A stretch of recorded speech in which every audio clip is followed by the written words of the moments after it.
تو یہ حدیث صحیح بخاری اور صحیح مسلم کا میں حوالہ دے چکا. بخاری 4418، صحیح مسلم میں 7016 سے 7019 تک ورڈ بائی ورڈ کعب ابن مالک کی حدیث میں پڑھتا ہوں. آپ متوجہ ہو کر سنیں، انشاءاللہ آپ کو ٹیسٹ آئے گا. اگر میں زبانی بیان کرتا تو اس کا وہ مزہ نہیں تھا.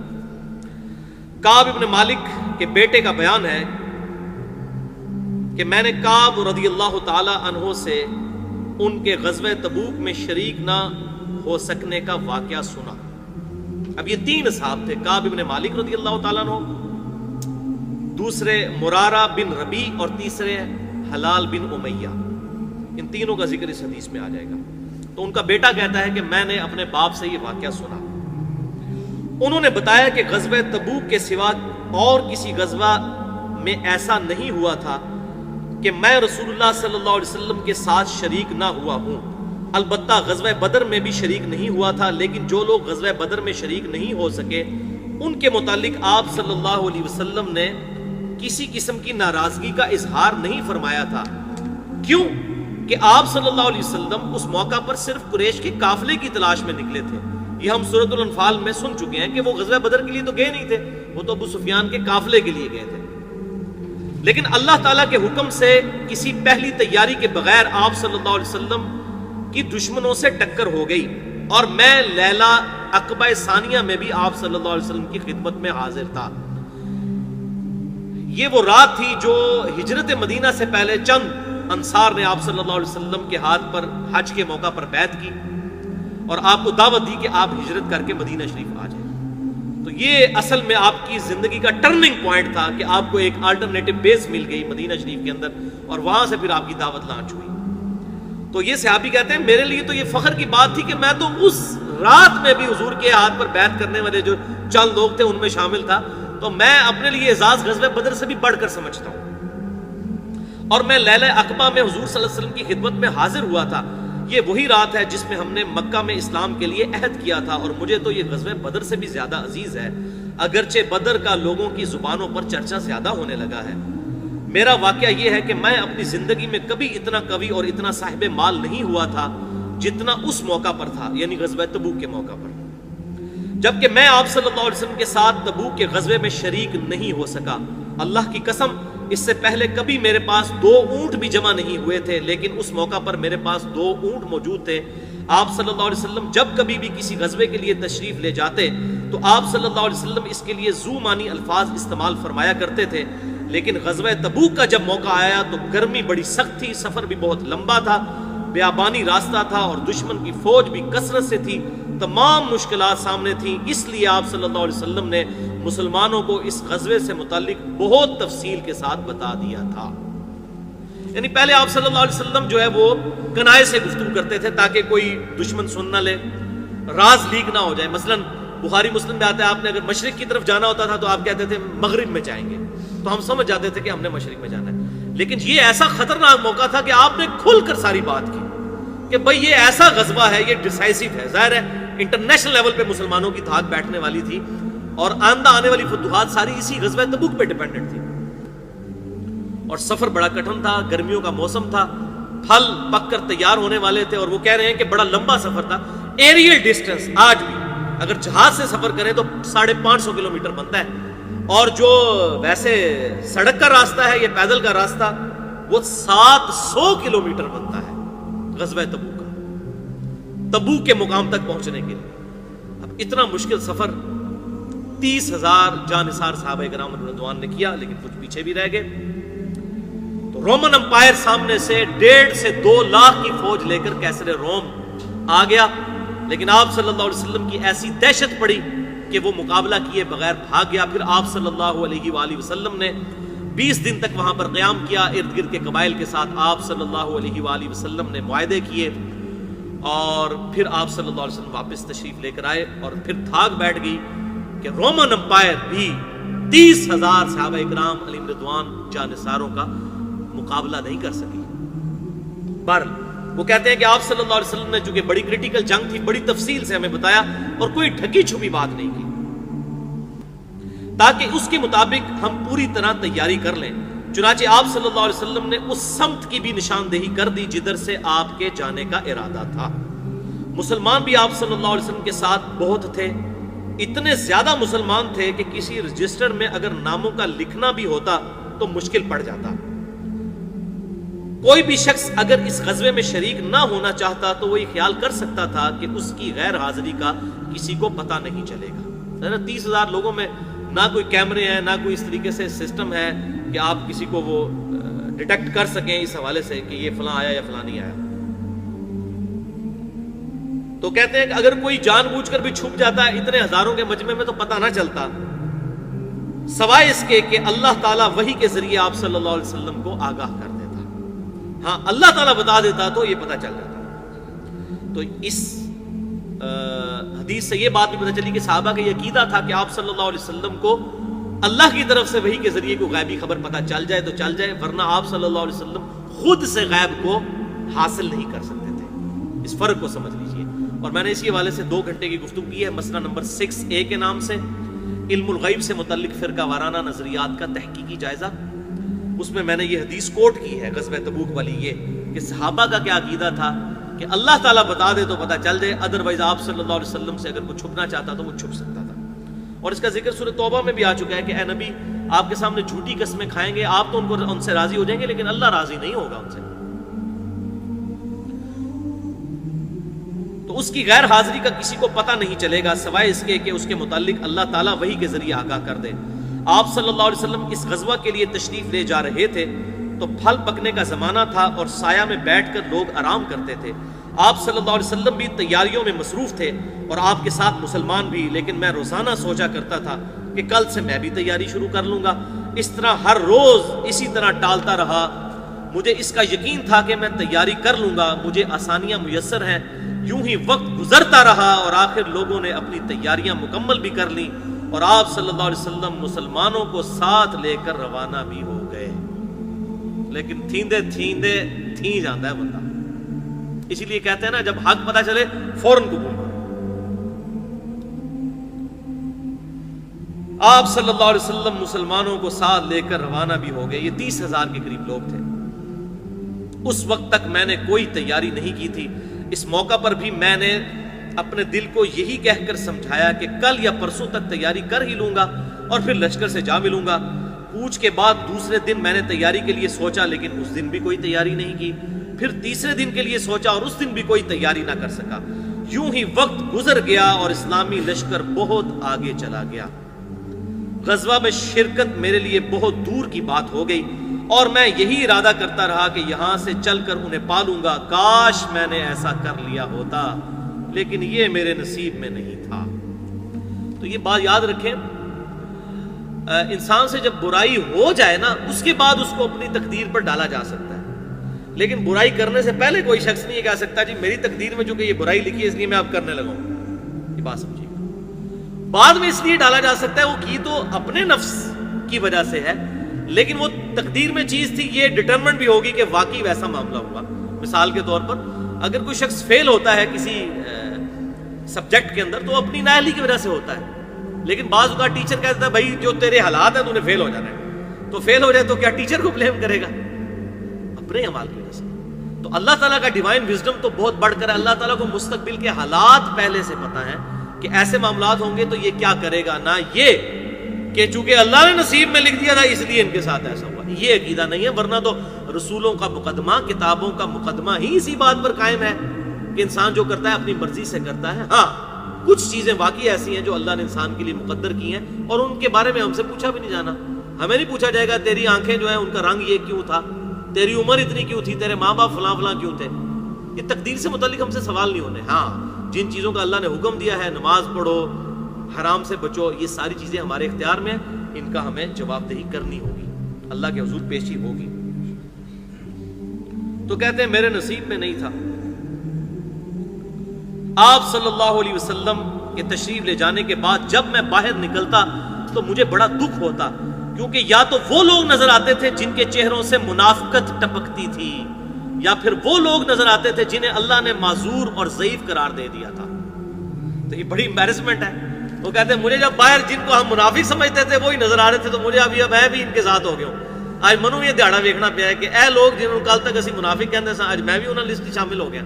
تو کہتے ہیں یا تو منافق مجھے نظر آتے تھے یا وہ ضعیف بوڑھے لوگ معذور لوگ جن کو قرآن میں اللہ تعالیٰ نے کہہ دیا کہ وہ اگر قتال میں نہ بھی نکلے تو خیر ہے، تو کہتے ہیں یا وہ نظر آتے تھے اور میں ہٹا کٹا تھا اس کے باوجود میں نہیں گیا، تو یا منافق مجھے نظر آتے تھے اور مجھے بڑی کوفت ہوتی تھی کہ میرا شمار کن لوگوں میں ہو رہا ہے۔ یہ ان کے ایمان کی نشانی تھی کہ ان کو اندر سے ایمان پنچ کرتا تھا، جو صحیح مسلم میں حدیث ہے، گناہ وہ جو تیرے دل میں کھٹکے اور تو اس بات سے آر محسوس کرے کہ لوگ اس پر مبتلا ہوں۔ تو گناہ تو دل میں کھٹکتا ہے، دل بہت بڑا مفتی اللہ نے بنایا ہے، سب سے بڑا فتویٰ تو اس کا ہوتا ہے۔ تو کہتے ہیں یا وہ لوگ تھے کہ جو معذوری کی وجہ سے اللہ نے ان کو اجازت دے دی تھی، یا منافق تھے، وہی ان کی شکلیں ہی نظر آتی تھی۔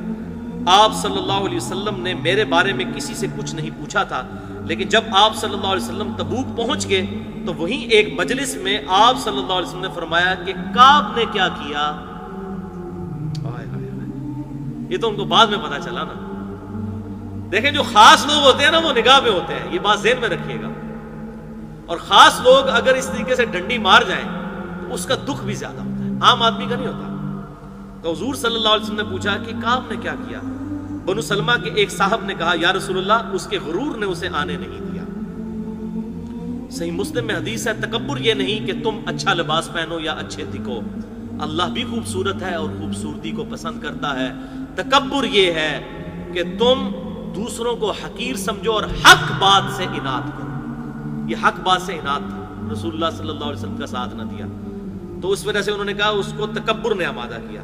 اس پر معاذ بن جبل بولے تم نے بری بات کہی، تو معاذ بن جبل نے کہا کہ نہیں، یہ کسی کے ایک واقعے سے اس کی پوری زندگی زیرو تو نہیں ہوگی، وہ کامل الایمان ہے، اب کہیں نفس کے غلبے کی وجہ سے ہو گیا۔ اور ہمارے مولوی کیا کرتے ہیں، کسی کی ایک ایک بات پکڑ کے نا پورے لیکچر لوگوں نے ریکارڈ کرائے ہوتے ہیں، کچھ مولویوں کا کام ہی ہے ایک دو غلطیاں پکڑی ہوئی ہیں، پورا لیکچر ریکارڈ کرایا ہوتا ہے اور کہتا ہے یہ تو گمراہ ہو گیا، یہ تو دوست کی ہو گیا۔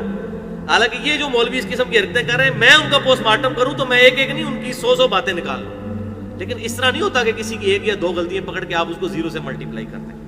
ایک یا دو غلطیوں کی وجہ سے تو پھر صحابہ کے ساتھ بھی آپ دیکھ لیں کیا ہوا۔ تو معاذ ابن جبل نے فوراً صفائی دی کہ نہیں، اگر یہاں نہیں آیا تو باقی مارکوں میں تو ساتھ ہی تھا، تو تم ایسی بات نہ کرو، تم نے بڑی بری بات کی ہے یہ بات کہہ کر۔ معاذ بن جبل بولے تم نے بری بات کی، یا رسول اللہ صلی اللہ علیہ وسلم اللہ کی قسم ہمیں کعب کے متعلق خیر کے سوا اور کچھ معلوم نہیں۔ تو انہوں نے گواہی بھی دے دی کہ یا رسول اللہ صلی اللہ علیہ وسلم میں گواہی دیتا ہوں کہ وہ ایمان والا ہے، لیکن آپ صلی اللہ علیہ وسلم خاموش رہے، آپ نے نہ تصدیق کی، نہ ان کو کچھ کہا، نہ ان کو کچھ۔ ظاہر ہے حضور کو دکھ تو تھا کہ اس نے کیا کیا ہے۔ اس چیز کو میں بھی فیل کر سکتا ہوں، جو یہ ہمارے ریگولر لسنر نا لیکچر میں جب نہ آئے نا، مجھے بھی بڑی اس وقت تکلیف ہوتی ہے، اگر کوئی عام آدمی نہیں آتا خیر ہے۔ تو یہ دعوت کے میدان میں جو بندہ جڑتا ہے نا، اس کو یہ بات پتہ چلتی ہے کہ جو خاص لوگ ہیں ان سے کیوں سرزنش ہوتی ہے، پھر ان سے سختی بھی ہوتی ہے۔ اللہ اکبر۔ رسول اللہ صلی اللہ علیہ وسلم نے کچھ نہیں فرمایا اور خاموش رہے۔ جب مجھے معلوم ہوا کہ آپ صلی اللہ علیہ وسلم واپس تشریف لا رہے ہیں تو اب مجھ پر فکر سوار ہوا اور میرا ذہن کوئی ایسا جھوٹا بہانہ تلاش کرنے لگا جس سے میں کل آپ صلی اللہ علیہ وسلم کی ناراضگی سے بچ جاؤں۔ اپنے گھر کے ہر عقل مند آدمی سے اس سے متعلق میں نے مشورہ کیا، لیکن جب مجھے معلوم ہوا کہ آپ صلی اللہ علیہ وسلم مدینے سے بالکل قریب تشریف لا چکے ہیں تو غلط خیالات میرے ذہن سے نکل گئے اور مجھے یقین ہو گیا کہ اس معاملہ میں جھوٹ بول کر اپنے آپ کو کسی بھی طریقے سے محفوظ نہیں کر سکوں گا۔ بس یہی ان کا ٹرننگ پوائنٹ تھا، ورنہ منافق ہو جاتے ہیں۔ چنانچہ میں نے سچی بات کہنے کا پختہ ارادہ کر لیا۔ صبح کے وقت آپ صلی اللہ علیہ وسلم تشریف لائے۔ جب آپ صلی اللہ علیہ وسلم کسی سفر سے واپس تشریف لاتے تو یہ آپ کی مبارک عادت تھی کہ آپ صلی اللہ علیہ وسلم پہلے مسجد میں تشریف لے جایا کرتے تھے اور 2 رکعت نماز پڑھا کرتے تھے، پھر لوگوں کے ساتھ مجلس میں بیٹھ جاتے تھے۔ جب آپ صلی اللہ علیہ وسلم اس عمل سے فارغ ہو چکے تو آپ صلی اللہ علیہ وسلم کی خدمت میں لوگ آنے لگے جو غزوہ میں شریک نہیں ہو سکے تھے اور قسم کھا کھا کر اپنے عذر بیان کرنے لگے، یعنی وہی منافقین جو سورہ التوبہ میں ذکر آیا ہے، 11واں پارہ شروع سے ہوتا ہے کہ ان قریب یہ قسمیں اٹھا کر کہیں گے یا رسول اللہ میری بیوی بیمار تھی، یا رسول اللہ میرا بچہ بیمار تھا، یہ تھا وہ تھا۔ تو یہ تو آپ کو راضی کر لیں گے لیکن اللہ کو راضی نہیں کر سکتے، اللہ کو تو پتہ ہے یہ جھوٹ بول رہے ہیں۔ لوگ قسمیں کھا کھا کر اپنے عذر بیان کرنے لگے اور ایسے لوگوں کی تعداد 80 کے قریب تھی۔ آپ صلی اللہ علیہ وسلم نے ان کے ظاہر کو قبول فرما لیا اور ان سے عہد لیا، ان کے لیے مغفرت کی دعا فرمائی اور ان کے باطن کو اللہ کے سپرد کر دیا۔ آپ صلی اللہ علیہ وسلم کی یہ شفقت تھی، آپ نے کہا ٹھیک ہے چھوڑ دے گے سب کو، اور دعا بھی کر دی ان کے لیے۔ یا رسول اللہ، آپ اندر چور بھی تو سب کے تھا نا، یا رسول اللہ دعا کرو، ہمارے لیے دعا بھی کرو۔ اب دعا کس لیے کروا رہے تھے؟ پتہ تو تھا کہ غلطی کی ہوئی ہے، اور جو منافق تھے وہ یہ چاہتے تھے کہ تاکہ حضور کو یقین آ جائے کہ ہم آپ پر کامل الایمان مومنین میں ہم بھی شامل ہیں۔ تو آپ صلی اللہ علیہ وسلم نے سب کو رخصت کر دیا۔ اس کے بعد میں حاضر ہوا، میں نے سلام کیا تو آپ صلی اللہ علیہ وسلم مسکرائے، اور آپ کی مسکراہٹ میں ایک ناراضگی اور طنز تھا۔ اللہ، اس مسکراہٹ کی جو تکلیف ہے وہ حضرت کعب بن مالک نے محسوس کی، کہ وہ ہوتا ہے نا طنزیہ کسی پر مسکرانا، کہ اچھا آگے ہو کعب، تم بھی ان لوگوں میں شامل۔ اللہ،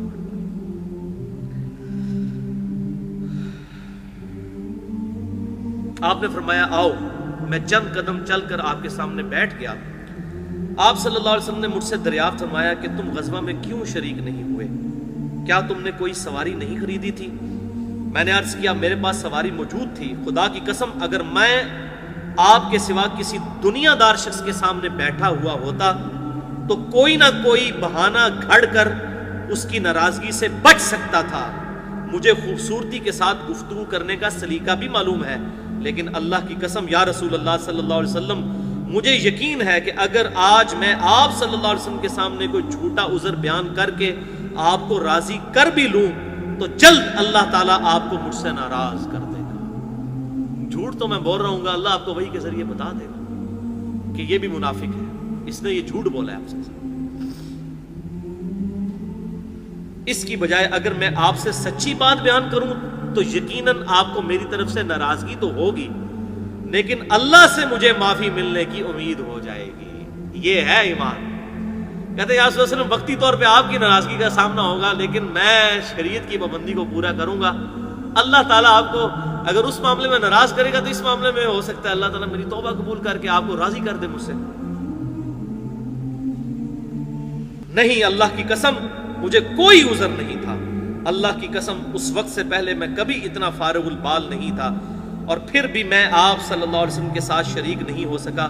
آپ صلی اللہ علیہ وسلم نے فرمایا اچھا اب تم یہاں سے چلے جاؤ یہاں تک کہ اللہ تعالیٰ تمہارے بارے میں کوئی فیصلہ صادر فرمائے۔ تو حضور صلی اللہ علیہ وسلم نے باقیوں کا تو عذر قبول کر لیا، ان کے بارے میں کہا کہ اب تم جاؤ، اللہ تعالیٰ جانے اور اس کا معاملہ، میں اب اس معاملے میں نہیں پڑوں گا۔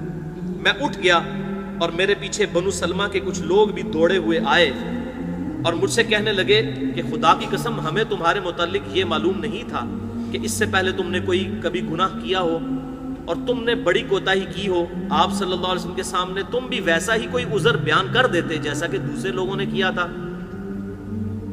تمہارے گناہ کے لیے حضور صلی اللہ علیہ وسلم کا اللہ کے حضور استغفار کرنا ہی کافی ہو جاتا۔ یہ وہ لوگ جو آج کل بھی ہیں، کچھ بھی ہیں اللہ تیرے محبوب کی امت سے ہیں، اس ٹائم بھی ایسے لوگ موجود تھے۔ انہوں نے کہا جی جھوٹ مارنا سی چپ کر کے بعد معافی مانگ لینی سی، اللہ تعالیٰ نے حضور صلی اللہ علیہ وسلم دعا کر دیندے تھے، چھٹی ہو جاتی۔ اب یہ ایسے لوگ بھی، ہر کامل ایمان تو سارے نہیں ہوتے نا، بیچارے کمزور ایمان والے بھی تھے، اس قسم کے مشورے دینے والے بھی بیچ میں شامل تھے۔ ان کے تسی جناب اپنی بےزتی کرا لی ہوتے، سارے لوگ کہتے ہیں ان کے جناب دیکھو کیا ہو گیا، تو آپ بھی کوئی بہانہ کر لیتے تو پھر حضور صلی اللہ علیہ وسلم سے دعا کروا لیتے۔ تو اب ان کو بھی پتا تھا اس طریقے سے 2 نمبری والی دعا جو میں کرواؤں گا زبردستی حضور صلی اللہ علیہ وسلم کے ساتھ، تو میں تو یہ دھوکہ دے رہا ہوں گا۔ آپ صلی اللہ علیہ وسلم اگر دعا کر بھی دیں گے تو وہ تو اللہ تعالیٰ نے معاملہ اس کو طے کرنا ہے نا۔ اللہ، تمہارے گناہ کے لیے آپ صلی اللہ علیہ وسلم کا استغفار ہی کافی ہو جاتا۔ اللہ کی قسم ان لوگوں نے مجھے اس پر اتنا ملامت کیا کہ مجھے بھی خیال آیا کہ مجھے حضور سے جا کر کوئی جھوٹا عذر بیان کر دینا چاہیے۔ یہ دیکھیں ساتھی مروا دیتے ہیں نا، وہ کہتے ہیں اتنا انہوں نے کہا، اتنا مجھے تنگ کیا کہ میں نے کہا اچھا چلو یار میں بھی جا کے نہ کہتا یار میں نے اس ٹائم آپ کو بات نہیں کی، ٹائم نہیں سی، پوری گل نہیں کر سکیا، ہوں میں تو دسنا اے مسئلہ ہے سی میرے نال۔ لیکن پھر اللہ تعالیٰ نے ان کی مدد کی اور وہ بچ گئے۔ حتیٰ کہ میں نے ارادہ کیا کہ میں بھی واپس جا کر آپ صلی اللہ علیہ وسلم سے کوئی جھوٹا عذر بیان کروں۔ پھر میں نے ان سے پوچھا کیا میرے علاوہ کسی اور نے بھی میری طرح عذر بیان کیا ہے؟ تو انہوں نے کہا ہاں 2 حضرات نے اسی طرح کی معذرت کی ہے جس طرح کی تم نے کی ہے، اور انہیں بھی وہی جواب ملا ہے جو تمہیں ملا ہے۔ تو میں نے پوچھا وہ دونوں کون ہیں؟ انہوں نے بتایا کہ مرارہ بن ربیع اور حلال بن امیہ رضی اللہ تعالی عنہما، ان دو ایسے صحابہ کا نام انہوں نے لیا جو سالے تھے اور غزوہ بدر میں بھی شریک ہوئے تھے۔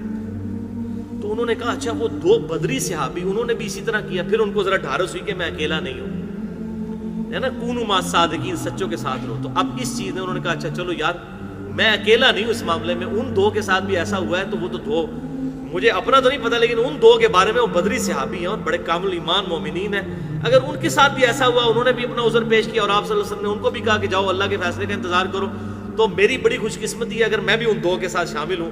تو پھر انہوں نے اپنا ارادہ ترک کر دیا، وہ واپس جانے والا جو لوگ ان کو ابھار رہے تھے۔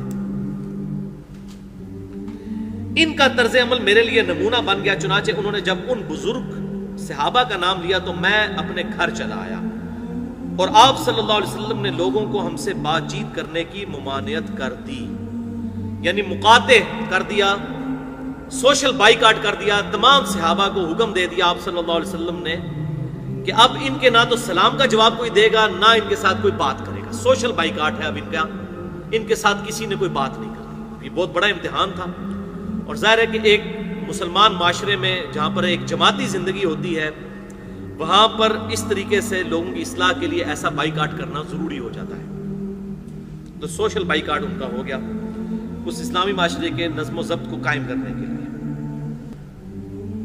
بہت سے لوگ جو غزوے میں شریک نہیں ہوئے تھے ان میں سے صرف ہم 3 ہی تھے، لوگ ہم سے الگ رہنے لگے اور سب لوگ بدل گئے، ایسا نظر آتا تھا کہ ہم سے ساری دنیا بدل گئی ہے، ہمارا اس سے کوئی واسطہ ہی نہیں ہے۔ 50 دن تک ہم اسی طرح رہے۔ یہ 50 دن بڑا ٹائم ہے اس حالت میں ایک کامل الایمان صحابی کے لیے گزارنا، کہ نہ حضور سلام کا جواب دیں اور نہ صحابہ دیں، نہ کوئی بات کرنے کے لیے تیار ہو۔ اللہ، میرے 2 ساتھیوں نے تو اپنے گھروں سے نکلنا ہی چھوڑ دیا تھا، بس روتے ہی رہتے تھے، لیکن میرے اندر ہمت تھی، میں باہر نکلتا تھا، مسلمانوں کے ساتھ نماز میں بھی شریک ہوتا تھا اور بازاروں میں بھی گھوما کرتا تھا، لیکن مجھ سے کوئی بولتا نہیں تھا۔ میں آپ صلی اللہ علیہ وسلم کی خدمت میں حاضر بھی ہوتا تھا، آپ کو سلام بھی کرتا تھا۔ جب آپ صلی اللہ علیہ وسلم نماز کے بعد مجلس میں بیٹھتے تو میں اس جستجو میں لگا رہتا کہ دیکھوں آپ صلی اللہ علیہ وسلم میرے سلام کا جواب دیتے ہیں یا نہیں، میں آپ صلی اللہ علیہ وسلم کے مبارک ہونٹوں کی طرف بھی دیکھتا رہتا کہ ہلتے ہیں یا نہیں۔ یہ اب ناراضگی کا آپ ذرا اندازہ لگائیں۔ پھر آپ صلی اللہ علیہ وسلم کے قریب ہی میں نماز پڑھتا اور آپ کو نماز میں کنکھیوں سے دیکھتا رہتا۔ جب میں اپنی نماز میں مشغول ہو جاتا تو حضور صلی اللہ علیہ وسلم میری طرف دیکھتے تھے، لیکن جو ہی میں آپ کی طرف دیکھتا آپ رخ انور پھیر لیتے۔ اب حضور صلی اللہ علیہ وسلم، اب آگ تو دونوں طرف لگی ہوئی تھی، ظاہر ہے حضور کے صحابی تھے، حضور کو دل میں تو محبت تھی، حریص علیکم بالمؤمنین رؤوف الرحیم۔ تو آپ صلی اللہ علیہ وسلم جب وہ نہیں دیکھ رہے تھے حضور پھر ان کی طرف دیکھ رہے تھے، جیسے ہی وہ دیکھتے تھے حضور اپنی ناراضگی اظہار کرتے تھے، یہ شو کروانے کے لیے کہ میں تیری طرف نہیں دیکھ رہا۔ جب میں اپنی نماز میں مشغول ہو جاتا تو آپ صلی اللہ علیہ وسلم میری طرف دیکھتے، لیکن جو ہی میں آپ کی طرف دیکھتا آپ رخ انور پھیر لیتے۔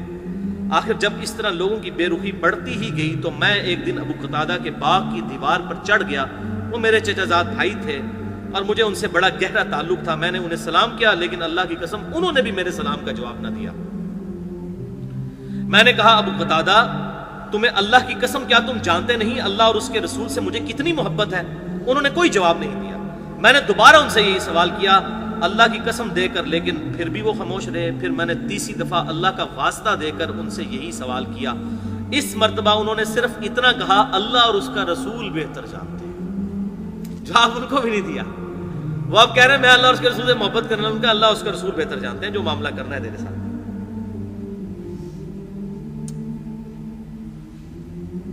اس پر میرے آنسو پھوٹ پڑے، میں واپس چلا آیا۔ ایک دن میں مدینہ کے بازار میں جا رہا تھا کہ شام کا ایک کاشتکار جو غلہ بیچنے کے لیے مدینہ آیا تھا وہ پوچھ رہا تھا کعب بن مالک کہاں رہتا ہے؟ لوگوں نے میری طرف اشارہ کیا تو وہ میرے پاس آیا اور ملک غسان کا ایک خط مجھے دیا، اور اس خط میں یہ تحریر تھا۔ یہ غسان کا جو بادشاہ ہے یہ وہی تھا کہ جس نے حضور صلی اللہ علیہ وسلم کے ایلچی کو شہید کر دیا تھا، سیدنا حارث بن عبید کو۔ اس کا نام تھا شرابیل بن عمرو۔ تو ایلچی کا قتل جو ہے وہ اس زمانے میں سفیر کا قتل جو ہے اعلان جنگ سمجھا جاتا تھا۔ تو اسی کے ریونج پہ آپ صلی اللہ علیہ وآلہ وسلم غزوہ تبوک کے لیے روانہ ہوئے تھے. پہلے آپ نے حضرت خالد بن ولید اور وہ باقی اصحاب گئے تھے اور وہاں پر پھر باقی شہید ہوئے. حضرت زید بن حارثہ رضی اللہ تعالی عنہ ان کی قیادت میں لشکر بھیجا تھا غزوہ موتا, اور پھر آپ صلی اللہ علیہ وسلم پھر خود غزوہ حنین کے بعد گئے تھے. تو اس ایلچی نے اب دیکھا کہ کعب بن مالک کے ساتھ یہ معاملہ ہوا ہے, تو وہ دیکھیں اس نے ادھر سے خط لکھا, کتنی اس کی جاسوسی تھی, اس نے وہاں سے خط لکھا اور اس خط میں لکھا تھا اما بعد مجھے معلوم ہوا ہے کہ تمہارے صاحب یعنی نبی صلی اللہ علیہ وسلم تمہارے ساتھ زیادتی کرنے لگے ہیں. اللہ نے تمہیں کوئی ذلیل نہیں پیدا کیا ہے کہ تمہارا حق ضائع کیا جائے, تم ہمارے پاس آ جاؤ, ہم تمہارے ساتھ بہتر سلوک کریں گے. یعنی اب اس کافر نے کہا کہ اب بڑا اچھا موقع ہے, یہ دکھا ہوا ہے, اس کو اپنے ساتھ ملا لیں. جب میں نے یہ خط پڑھا تو میں نے کہا کہ یہ ایک اور امتحان مجھ پر آ پڑا. میں نے اس خط کو تندور میں جلا دیا. ظاہر ہے تو مومن تھے, وہ کوئی دنیاوی پوسٹ کسی سیاسی پارٹی کے لیڈر تو نہیں تھے کہ وہ پوسٹ لینے کے لیے وزارت کے لیے ایک پارٹی سے دوسری پارٹی میں چلے جاتے, ایسا تو نہیں تھا. کامل ایمان مومن تھے. تو انہوں نے وہ خط کو تندور میں ڈالا اور کہا یا اللہ اس حد تک صورتحال ہو گئی ہے کہ میں اتنا جو ہے وہ مردود ہو گیا ہوں لوگوں کی نظر میں کہ مجھے اب کافر بھی اپروچ کر رہے ہیں کہ آپ ہمارا آگے ہمیں جوائن کر لو. ان 50 دنوں میں سے جب 40 دن گزر چکے تو رسول اللہ صلی اللہ علیہ وسلم کا ایلچی میرے پاس آیا اور اس نے کہا کہ رسول اللہ صلی اللہ علیہ وسلم نے تمہیں حکم دیا ہے کہ اپنی بیوی سے بھی الگ ہو جاؤ. میں نے پوچھا کیا میں اسے طلاق دے دوں یا مجھے کیا کرنا ہے؟ تو انہوں نے بتایا کہ نہیں, آپ صلی اللہ علیہ وسلم نے صرف یہ کہا ہے کہ اپنی بیوی کے پاس مت جاؤ. میرے دونوں ساتھیوں کو جنہوں نے میری طرح معذرت کی تھی انہیں بھی یہی حکم بھجوا دیا. میں نے اپنی بیوی سے کہا کہ اب تم اپنے میکے چلی جاؤ اور اس وقت تک وہیں رہو جب تک اللہ تعالیٰ اس معاملے کا کوئی فیصلہ نہ کر دے. کعب رضی اللہ تعالیٰ عنہ کہتے ہیں کہ حلال بن امیہ جن کا مقاطعہ ہوا تھا, یعنی ان تینوں میں سے جو حلال بن امیہ تھے, وہ کہتے ہیں کہ وہ ایک بوڑھے شخص تھے اور کمزور تھے, ان کے پاس کوئی خادم بھی نہیں تھا. کیا اگر ان کی بیوی نے آ کر آپ صلی اللہ علیہ وسلم کی خدمت میں عرض کیا کہ کیا اگر میں ان کی خدمت کروں تو آپ ناپسند تو نہیں فرمائیں گے؟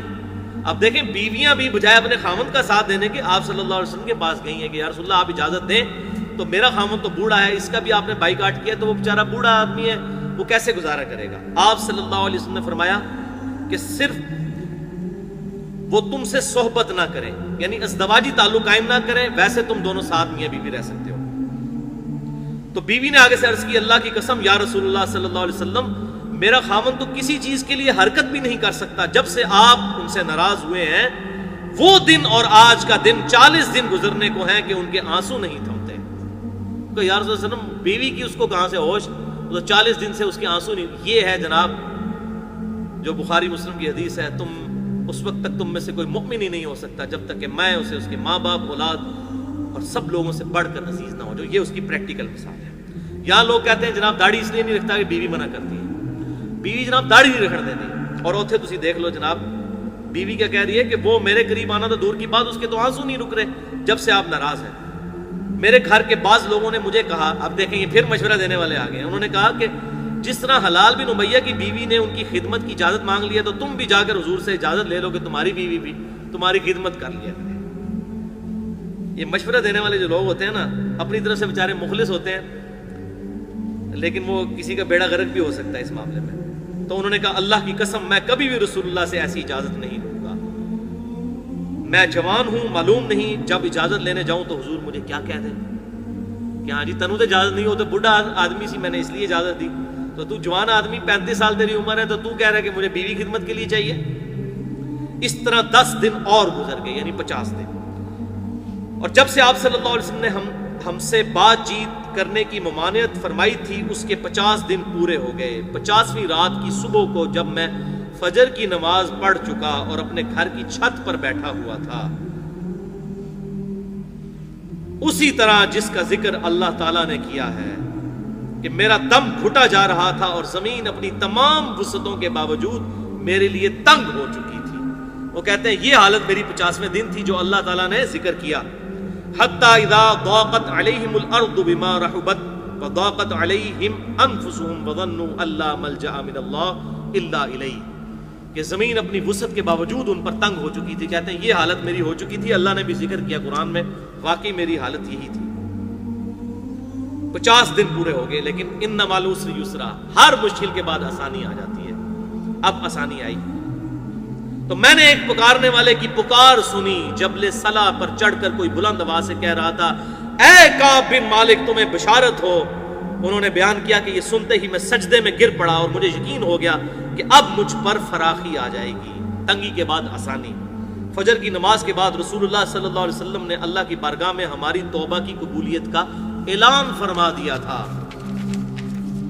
لوگ میرے ہاں بشارت دینے کے لیے آنے لگے اور میں میرے دو ساتھیوں کو بھی جا کر بشارت دی۔ ایک شخص زبیر ابن عوام جو اشرا مبشرہ میں سے اپنا گھوڑا دوڑائے ہوئے آ رہے تھے، ادھر قبیلہ اسلم کے ایک صحابی نے پہاڑی پر چڑھ کر آواز دی اور آواز گھوڑے سے زیادہ تیز تھی۔